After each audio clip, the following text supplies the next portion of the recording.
Hoje vou-vos falar sobre o Clube Direct Wine, um clube de vinhos que possibilita a quem está inscrito receber um tasting pack todos os meses sobre um determinado tema, onde poderá provar os vinhos sem ter que os comprar. Olá, meu nome é Raul Ribadave, vamos então provar alguns vinhos? Olá, membros da Direct Wine, este é o pack Vinhos Doces Diferentes. Geralmente nós pensamos em vinhos doces, pensamos no vinho do Porto, algo que é bastante comum, eventualmente vinho Madeira, Moscatel, mas este pack é direcionado a vinhos completamente diferentes desses.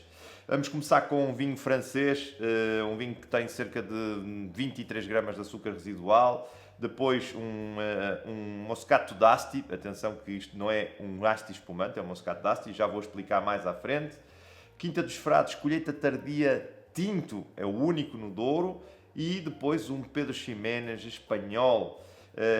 E o que é que nos leva a pensar que os vinhos doces são vinhos interessantes? Basicamente, todos os vinhos, ou uma grande parte dos vinhos que bebemos, são vinhos secos que não têm açúcar residual, ou seja, cerca de 0 a 9 gramas. Nos vinhos doces nós temos muito mais açúcar e aqui estamos a falar sempre açúcar acima dos 10, 15, isso nos vinhos muito secos. Mas depois, nos vinhos normais, doces, têm à volta de 100 gramas. Nós vamos aqui ter uma diferença de açúcares entre 23 e mais de 300 gramas de açúcar residual. Vai ser uma coisa muito interessante.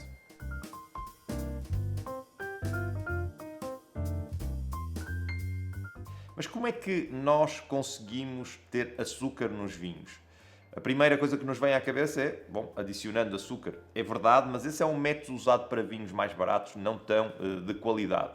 As outras duas opções é que são as opções de vinhos de qualidade. Uma delas é concentrar os açúcares na uva, ou seja, nós deixamos as uvas amadurecer de tal forma que o açúcar que está dentro das uvas é tão grande que não chega, depois, quando nós vinificamos, não chega a fermentar inteiramente. Como todos nós sabemos, o açúcar é fermentado e dá álcool. Neste caso, nem todo o açúcar é fermentado e resta açúcar no vinho e, portanto, fica um vinho doce.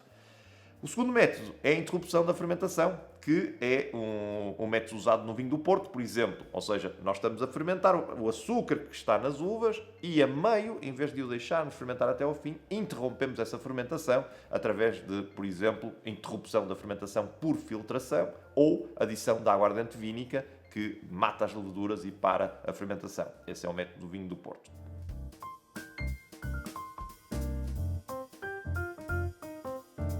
Este é o vinho número 1 do Tasting Pack, vinhos doces diferentes.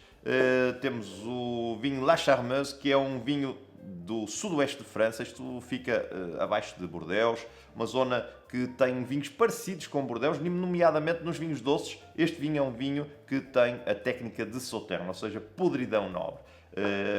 A uva é coberta por um fungo que chama-se Botrytis cinerea e faz pequenos furos na pele da uva que fazem evaporar a água e concentram o açúcar nas uvas. Portanto, o método de produção deste vinho é a concentração do açúcar nas uvas. A casta usada é 100% Semillon e o que é interessante neste vinho e que é diferente do Sauternes é que este vinho apenas tem 23 gramas de açúcar residual, quando o Sauternes tem 140, 150 gramas de açúcar. Portanto, este vinho é muito bom de aperitivo, mas também é muito bom com dois pratos que eu vou aqui enunciar, que é o caril de frango ou de camarão, ligeiramente especiado e vai bem porque o açúcar vai cobrir um pouco a pimenta do caril, o picante do caril, ou então um arroz de açafrão.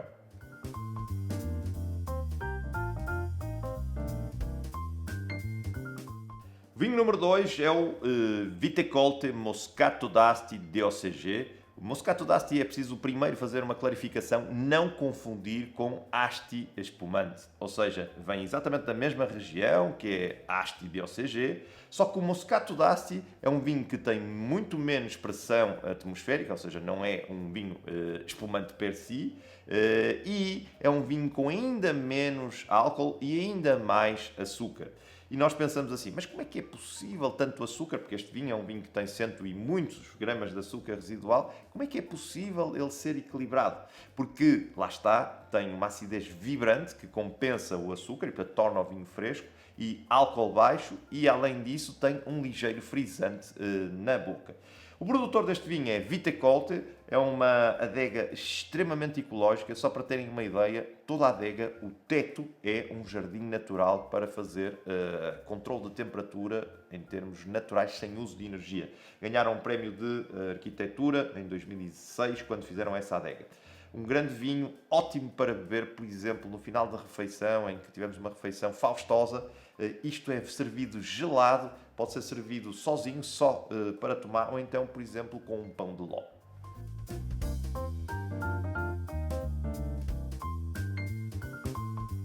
Vinho número 3 é o Quinta dos Frades, colheita tardia 2017. Um vinho 100% Touriga Franca, e o que é interessante nisto é que isto é a única colheita tardia tinta que eu conheço no Douro.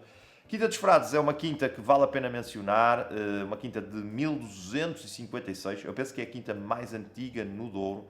Ela era a quinta dos cistercienses. Como sabem, os cistercienses é uma ordem monástica muito ligada ao vinho. Por exemplo, foram os que moldaram a Borgonha, ou mesmo o Mosel, na Alemanha. E os cistercienses no Douro estavam baseados na Quinta dos Frades. Esta quinta tem vinhas muito velhas e tem uma vinha muito velha de Touriga Franca que foi esquecida de se vindimar, e foi quando se deu por ela, aquela vinha ainda não tinha sido vindimada. Estamos a falar de uma quinta que tem 200 e muitos hectares, portanto é normal às vezes esquecermos de vindimar uma parte da vinha, e vamos lá e vemos que estão lá as uvas, e as uvas estão em perfeito estado sanitário.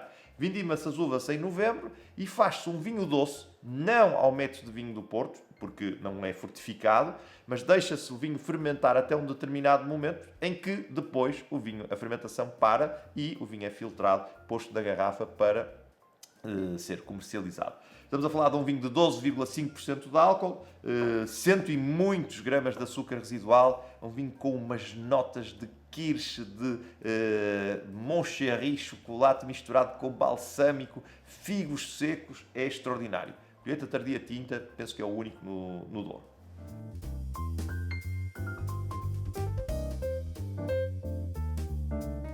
Vinho número 4 é o Pedro Ximénez, da adega Touro Albalá. É um vinho do ano de 1994 e isto é dos vinhos mais doces que existem no mundo. O PX é feito da seguinte maneira: as uvas são brancas, apesar daqui parecer que são uvas tintas, mas isto é pelo facto do envelhecimento concentrar muito e a cor começa a ficar cada vez mais escura, e também o facto de se usar uvas completamente secas, ou seja, desidratadas. Como é que se faz? É vindimado e depois eles põem a secar as uvas em grandes tapetes do lado de fora. Isto é na zona de Córdoba. Montilha Moriles é uma denominação de origem na zona de Córdoba, centro de Espanha, portanto é muito seco. E aqui a questão não é chuva durante a vindima, porque não tem problemas desse género, é se vai chover quando eles estão a secar as uvas.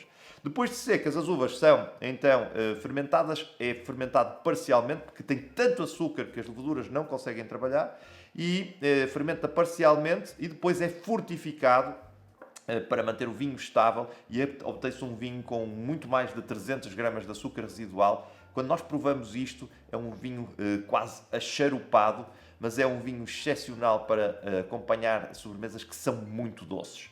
Por exemplo, se eu quiser acompanhar um pudim abado de periscos, este é um vinho que vai funcionar bem.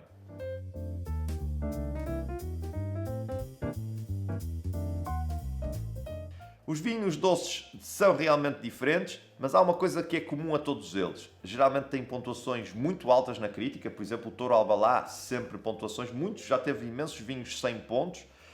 E há outra coisa que também é diferente nos vinhos doces, é que alguns são para consumir jovem, mas há outros que duram muito tempo na garrafa e, por exemplo, um vinho como o PX pode durar 200 anos sem qualquer problema. Muito obrigado por ser membro do Clube Direct Wine. Vemo-nos no próximo mês.